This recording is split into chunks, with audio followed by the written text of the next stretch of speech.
especially for where I lived, because for a long time, or for the beginning of that disaster, like, they thought it was located near Vietnam.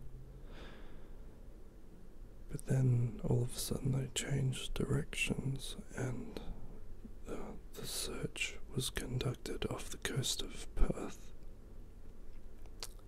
And they thought it was out, it was in the opposite direction. And every day I would hear so many massive planes flying over my house going out to this area that you see here, like, not exactly this area, but they would be flying over this area,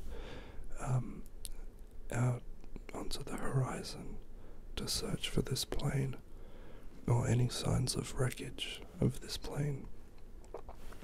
And as I'm filming this now, they still haven't found it months and months later. It's really a baffling event, and there were a few people from Perth, I think, that were on the plane. But it's a tragic event all around. And it's such the Indian Ocean, which you're looking at, is so vast, and I think it's one of the largest stretch of ocean, area of ocean in the world. So, it's pretty impossible to find this wreckage. And lots of people have different theories on it, and it's abducted by aliens and stuff like that. But, well, who can really say? I have a cold at the moment, so I apologize about my voice. It's not 100%.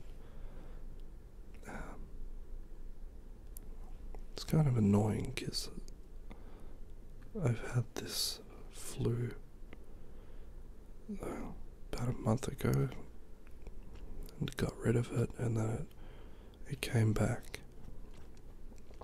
So that's a reason why you haven't seen many videos from me recently. But I've got a lot of footage. I went to Sydney through this month to see a film premiere by James Cameron, the director. It was about his voyage to the deepest part of the ocean, the Mariana Trench. He used a submarine to go down to the deepest point, and this all feeds into my fascination with the ocean, and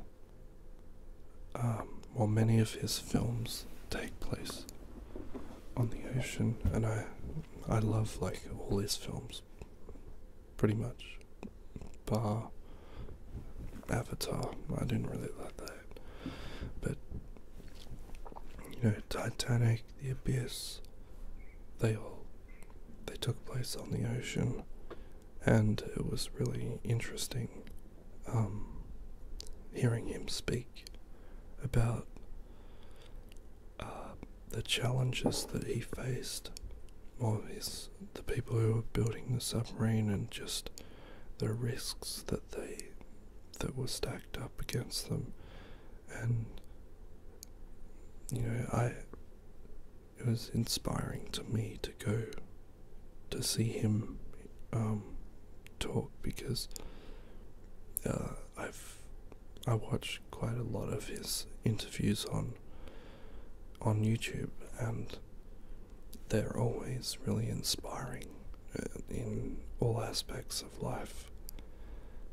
He says that there'll always be people who tell you that you're no good, or what you're trying to do is pointless and stuff, and that you'll fail.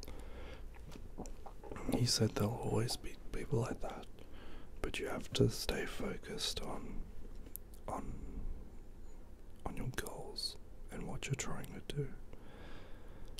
And hearing that was really inspiring, and I suggest you check out some interviews that he's had or has done. He's done a TED talk, and that was about creativity and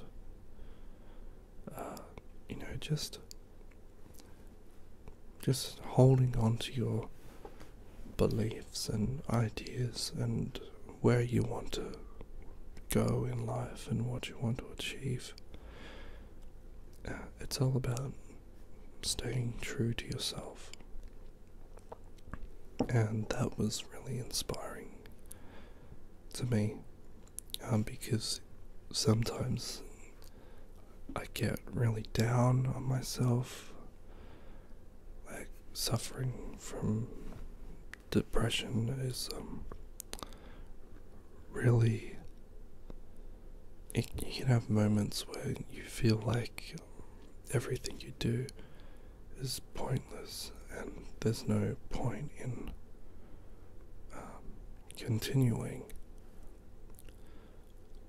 But then you see that these are just negative thoughts that have a negative way of thinking constructed over many, many years. It could have been from people telling you what to do when you were a child, and putting words into your head, and they kind of stay with you. And I've only just recently noticed this, that people, when I was a child, they would tell me that I talk too much, or stuff like that, and it really puts you down, because now I'm a very quiet person, and I avoid conversation, so it all really feeds into your makeup. Like if someone says something to you that's really hurtful, that stays with you more and affects you more than if someone says something positive about you, because you wonder, like, what's wrong with me, and why would they say something like that? It's just it's a shame that people don't think before they talk. So, where was I going with this? I'm guessing what I'm trying to say is,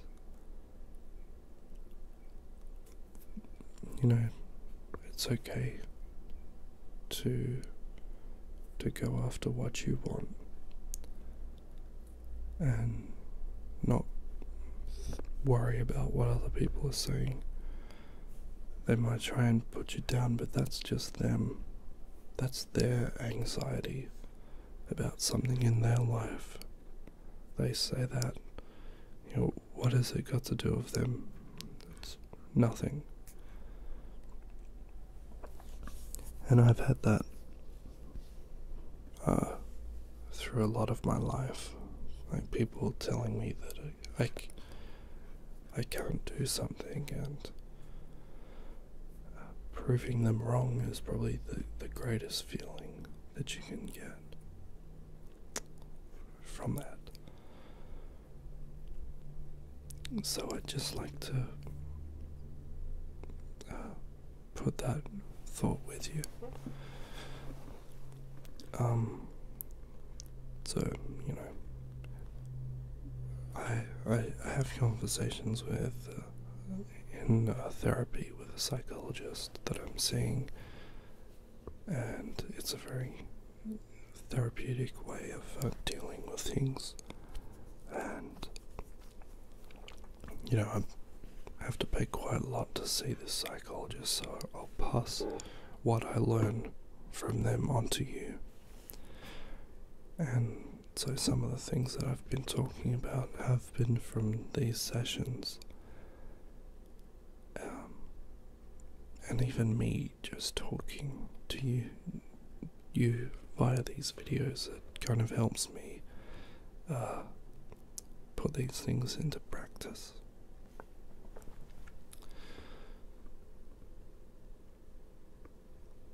So we're getting into the twilight.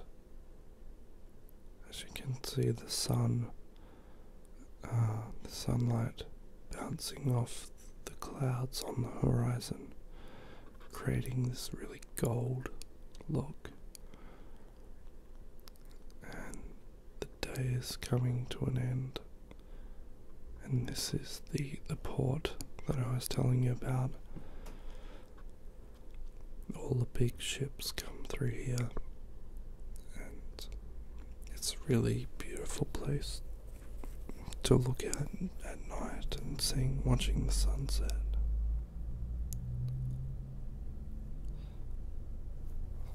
So we're winding down to the end of the video.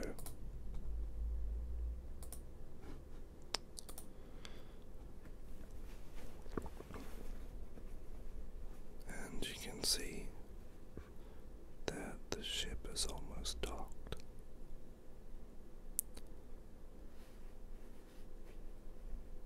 I think this is my favorite bit of the video.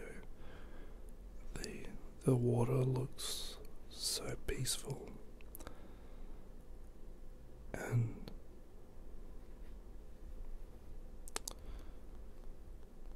it was just, I look at this video and see that, you know, these bad times that I was having months ago, things change. Things have changed drastically. So the bad times, bad feelings that you may have, they go away eventually. Something may happen, and you know, it can't always be bad. The thing I'm trying to do now is use these negative thoughts and this negative energy and turning it into positive. Creatively, one of the things my psychologist has said is, you know, take something that you like doing, like drawing, and draw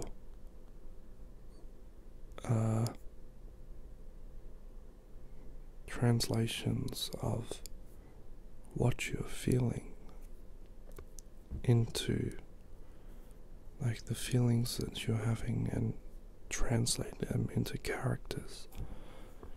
And I said to her that I do draw quite a bit, well, not as much as I'd like, and they're always monsters.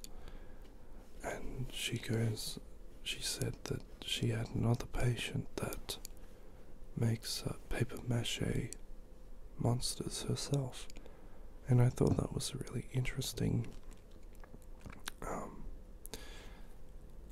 That, you know, what a coincidence that we both make representations of the bad feelings that we have and the things that trouble us. And I said, it's there must be something in this, because you are using this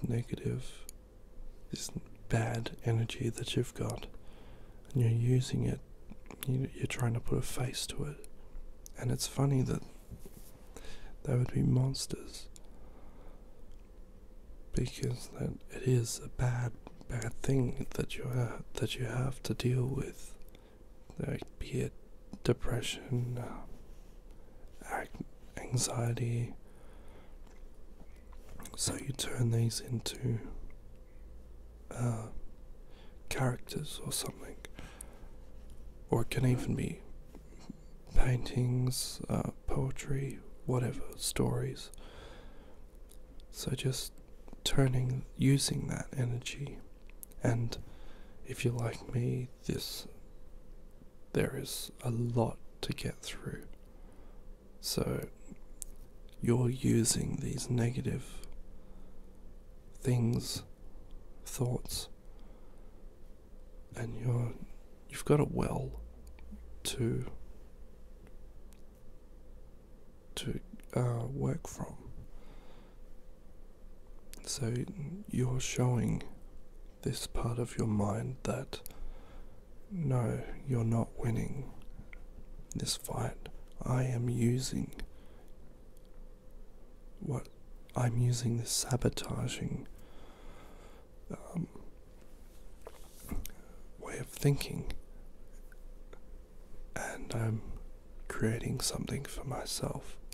So you can put all the bad thoughts you like into my head, but I am using them to create something funny, whatever. That's why a lot of comedians suffer from depression, I think, is because they use a lot of that sadness and they put it into their work. And recently, sadly, about Robin Williams passing away, I think he did that, and it's a tragedy that he passed away, because I loved his comedy. I laugh so much at his stuff, and it's sad that I don't know, no one knows his personal reasons, only he does. But I hope all this makes sense, and I hope you enjoyed this video. Thank you very much for watching.